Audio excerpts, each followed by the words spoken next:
onde você estiver. Estamos de volta no Antenados na Geral. Estamos perguntando: o diabo pode tocar na vida de uma pessoa? Respondemos já se macumba pega ou não pega.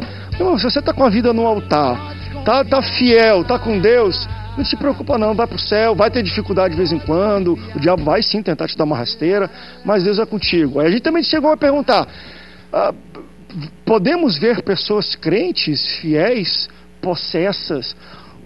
Pastor César falou: André, na minha vida de pastor aqui não é pouco tempo, não vi muito disso não. Então assim, é difícil a gente entender. O cara tá com Deus, ele pode ficar possesso? É difícil responder isso, né? Pode, não pode. Até porque a gente está falando, a atuação do diabo hoje não é tão esquizofrênica, talvez, como a gente entende que é. Ele prefere atuar caladinho. Eu acho, né, que não é tão difícil assim de responder. Veja, a pessoa que tem comunhão com Deus, tem intimidade com Deus, que é um pastor, um diácono, um membro de igreja, ele não fica possesso, pastor. Absolutamente. Eu estive em 17 países na África e nós sabemos que feitiçaria, animismo é uma coisa muito comum na África. E quantos membros de igreja, quantos pastores, quantos profetas, evangelistas nós temos hoje na África atuando com um imenso, grande poder, sinais, prodígios. Uhum. Alguns dizem até que está começando um avivamento muito grande na África. Eu nunca vi nem obreiro, líder, pastor, diácono, membro de igreja, que tem comunhão diária com Deus, ficar possesso. Vi pastor, evangelista, obreiro, cair feio, cair em adultério, cair em roubo de dinheiro, ou cair por ambição de posição, por causa de obras de feitiçaria feitas contra ele. Isso sim, isso eu vi, não somente na África, mas tem a ver com a decisão dele também, né? Porque, irmão, não bota a culpa no diabo, não. Muito bem, pastor Leandro. Nem tudo é o diabo, nem tudo é Satanás.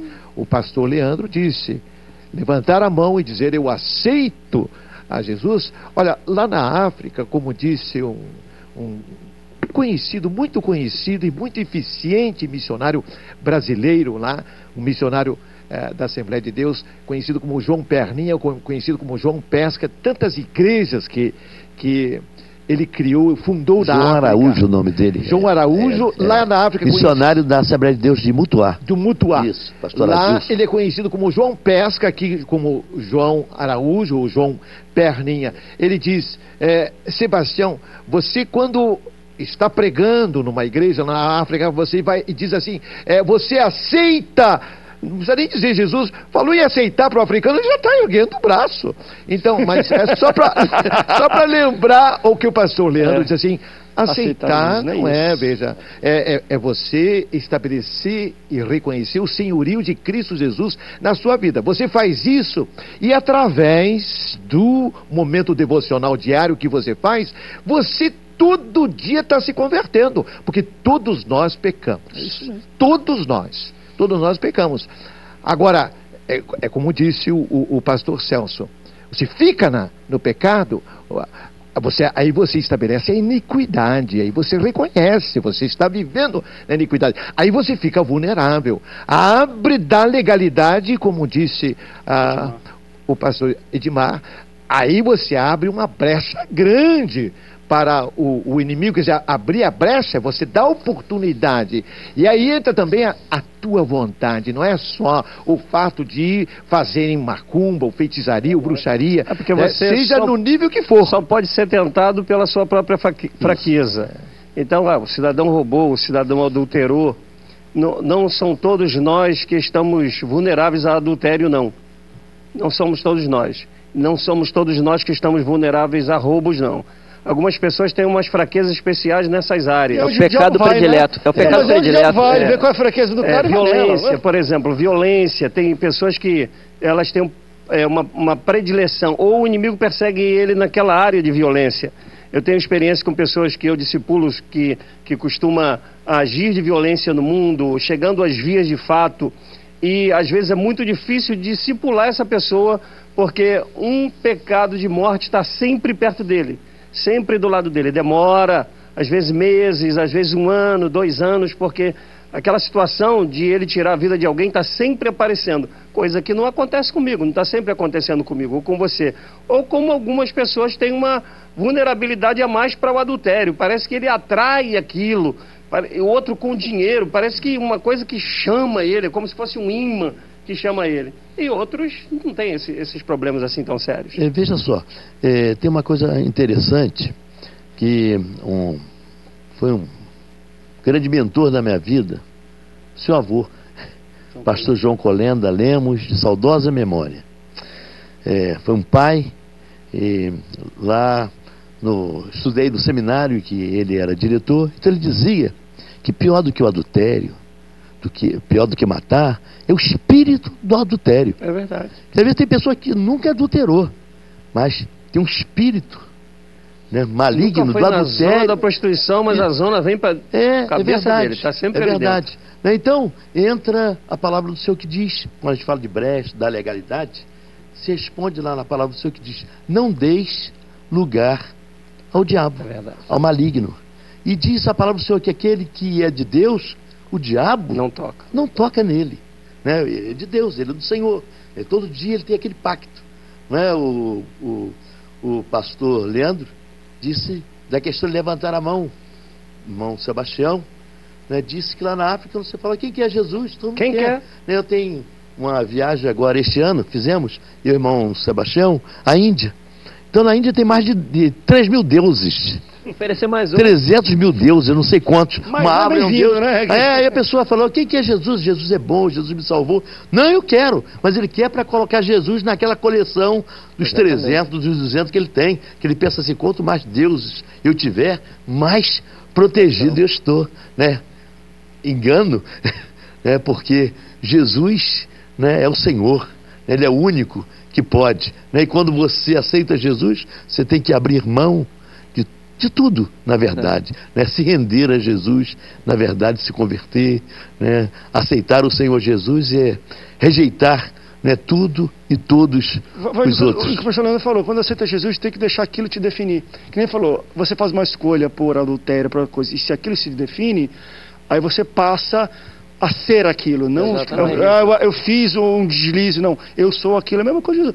Você aceitou Jesus, agora dá espaço para ele te definir quem você é. Não é você quem define quem você é. O mundo espiritual te respeita por isso. Exatamente. O mundo espiritual te respeita. Ele tem autoridade. Ele sabe quem você é, o inimigo sabe quem você é, os demônios sabem quem você é.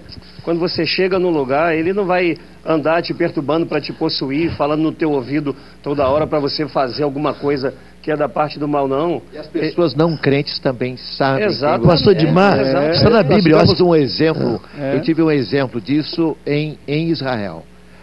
Uma turma de 120 alunos, eu era o único gentil, o único não judeu aprendendo hebraico, porque os judeus que vêm das mais diferentes procedências do mundo, nem todos eles falam hebraico. Hebraico é a língua oficial do Estado de Israel. Então, se apresentam para aprender. Em cada esquina tem uma escola chamada Ulpan, ensinam hebraico. E Dona Ema, ela fez uma advertência para aqueles todos estudantes que ela pensava que todos eram judeus. Disse: olha, vocês vieram para Israel pensando que se livraram dos cristãos, vocês não se livraram, não. Olha, aqui tem os chamados judeus messiânicos e tem muitos cristãos, mas há uma grande diferença. Existe o cristão simbólico, o cristão de nome, e existe o cristão de verdade. E aí um aluno na frente pergunta: mas professora, qual é a diferença? Como é que nós vamos sentir? Ele diz assim: olha, o cristão de verdade, você cumprimenta, olha nos olhos dele, você sabe que ele é cristão de verdade. É com esse que você tem que tomar cuidado, porque ele vai tentar trazer a conversão de você para Jesus e Yeshua, a Machia. É com esse. O cristão simbólico, o cristão de nome, não precisam se preocupar. Dona Ema disse isso há 10 anos atrás. E veja hoje a quantidade de judeus messiânicos, de comunidades messiânicas, de sinagogas messiânicas, de rabinos messiânicos que existem em Israel e através de todo mundo. Então, as evangélicos não praticantes aqui dentro do Brasil. Deus, é que ele falou, que cristãos, é o não praticante, já existe isso dentro do evangelho. Né? A dona Ema, não sendo cristã, sentia quem era cristã de fato. Então, muita gente ao nosso redor, né, que não é cristão, sente, olha para o cristão, cumprimenta e sente a presença de Deus. Essa é a grande diferença. Vamos rápido break, daqui a pouco a gente volta. Eu tenho um questionamento também para fazer sobre essa questão de o diabo pode ou não pode tocar um crente, que tem a ver com, talvez muitas pessoas são ligadas um pouco nesse conceito de entendimento de cobertura espiritual. Que há muito tempo atrás a gente não tinha olhos muito para isso, mas movimentos mais proféticos, novos,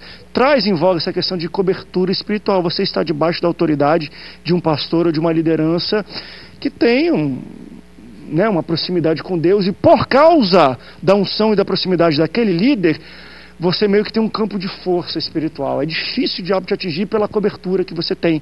Qual a concepção de vocês sobre esse tema? Vamos para um rápido break, daqui a pouco a gente volta para responder essa pergunta e também falar, bem, se você acha que o diabo está te tocando, o que eu preciso fazer para ele não me tocar mais e não me perturbar mais? A gente vai dar uma receita aqui para você. Não sai daí, o Antenados volta já já. Não vou desanimar, não vou retroceder.